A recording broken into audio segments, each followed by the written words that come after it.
Hi, this is Steve Walton from Tropic Heating and PatioHeat.com. Today we have a structure residential that we were going to look at. This is a screened-in room. Now this is located in Canada, so I'm imagining that it's extremely cold at times in the winter, and so we need to be a little bit aware of that.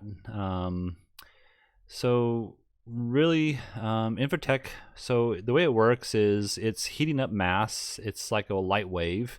Even though you can use natural gas to power it or LP to power a infrared heater, it still emits a light wave. So this light wave, as it travels through space, it hits mass, the human body being mass, tables, chairs, floors, etc. being mass, and that heat wave is absorbed into the body and into these other elements. And for the human body, you feel the warmth of this outdoor heater, and it will give you a perceived value of warmth. So you might feel, let's say, 5 to 10 degrees Fahrenheit warmer. And also, if you're acclimated to a colder climate and it's 40 degrees outside and you like it, 50 is great for you. That's also a different aspect of, what you need to be aware of when you are choosing a heater, and also will it work for you. So in any case, let's go ahead and look at these dimensions here for this overall structure. We have 20 feet here by 14 feet deep. This beam, bottom of the beam, I have 7.5 feet, or 7 feet a half inch. And then the top beam, bottom edge here is 12 feet 2 inches.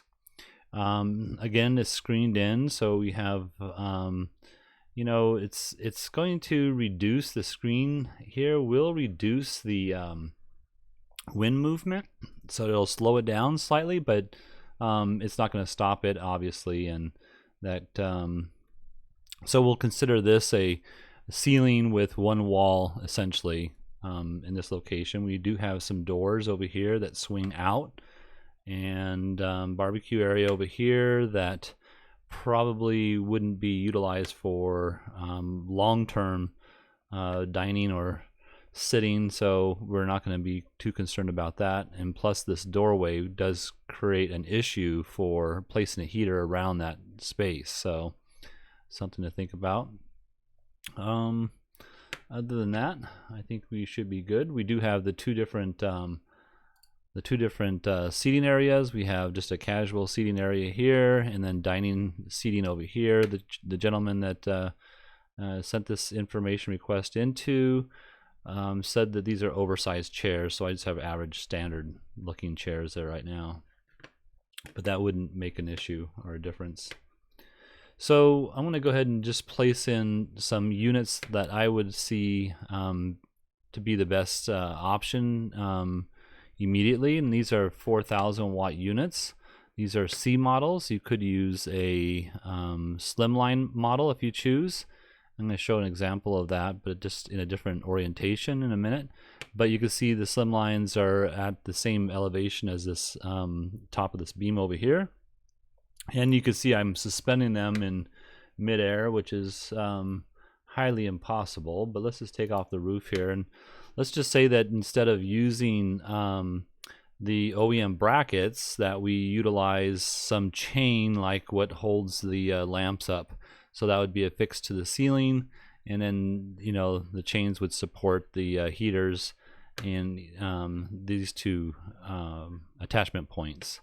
So I just want to look at the clearances here. So this is the forward, the below clearance. So from this point here, we have 18 inches out, 18 inches out, and then around all the four sides essentially. So there's 18 inches over here, and then 18 inches over here. This particular heater I've centered over, over this space here, which is the seating space.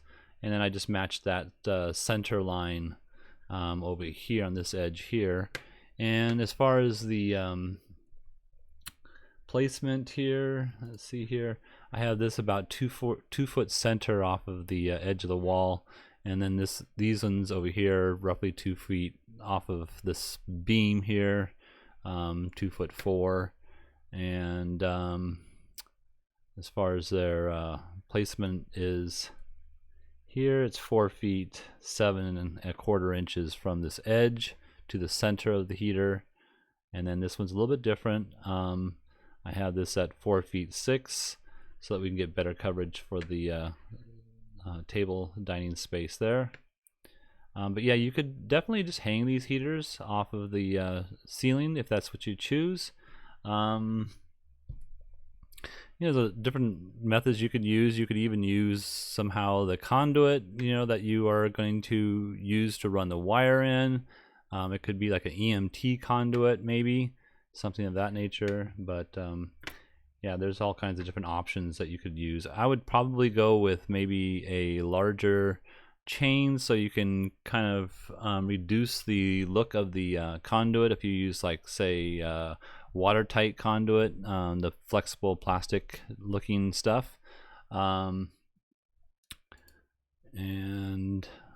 yeah, if you could run if you could use EMT and then somehow attach that EMT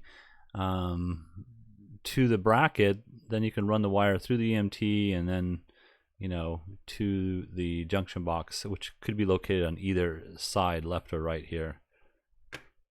All right, let's go ahead and look at the array that these 3 units would support. Let me take off this dimension here. So as you can see here, with this placement that I already mentioned, we get a pretty good coverage for the 2 seating areas here. And you could move the heater in, but I have a clearance to deal with this lamp, so that's why it's in this position. And then of course the seating area over here, it would be nice if we could get it again closer to, you know, move it closer to the building side. But again, we have this lamp that we want to address and we need that 18 inches of clearance. Now, if this heater is located just below the lamp, then we're only dealing with the clearance above.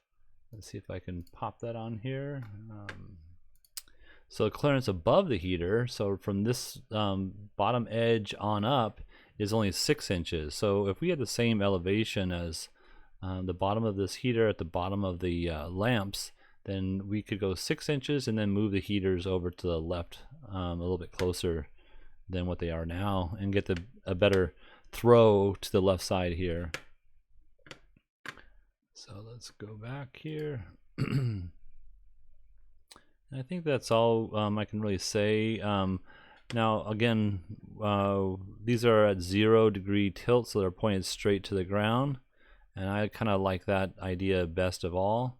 And again, these are 4,000 watt units. Now you could use a 6,000 watt CD unit. Now they don't come in the slim lines, but the CDs do have a 6,000 watt unit, and all it does is gives you the same footprint essentially. You can move the heater up maybe an additional foot higher, but then we have again the issues with the lamp and how much that ray is going to hit that lamp. It shouldn't even at a foot higher, but you do want to start considering that. And then of course we want to make sure we have our 6 inches of clearance on top, so whatever that dimension is that we can move up, you know, there's just a little bit of leeway there. But with the 6,000 watt unit, it's an awful hot heater, and you would definitely want to dim that system down with a control system so that you can pinpoint the comfort level you are really looking for. And a 6,000 watt unit would also allow you to extend that period of time that the heaters work ideal for you. So that's something else to consider. And then lastly, let's turn this one off here. Lastly, I have just the option of like a slim line, and this is on a extended bracket. It's also located in the same position, just mounted on the wall, and all the other clearances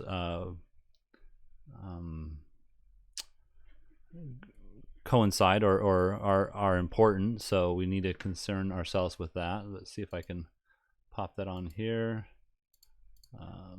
Top clearance here you can see is a 6 inches, and then the bottom clearance here.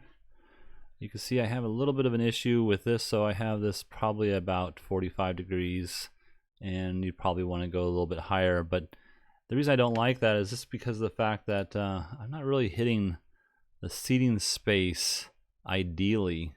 Let me turn off this bottom clearance here. You can see, let's go from this point of view here maybe, but you can see that you know, I'm just barely hitting this chair, and if I go another 5 more degrees to get that clearance, then I'm not really warming up that space. So that's why I like that other orientation much better. So all right, let's turn that off and go back to this orientation here. So again, these are the C series, and yes, you could use the CD, which is the dual element 6,000 watt unit, and control that, and I think that would be a great option. And I think that's it. So thank you very much for watching. If this has helped you, please give us a thumbs up, and if you're looking for some assistance with your outdoor heating application, we're here to help. I'm Steve Walton from Tropic Heating and PatioHeat.com.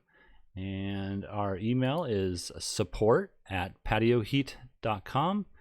Please give us a ring and we'll be happy to assist you. Thank you and have a great day.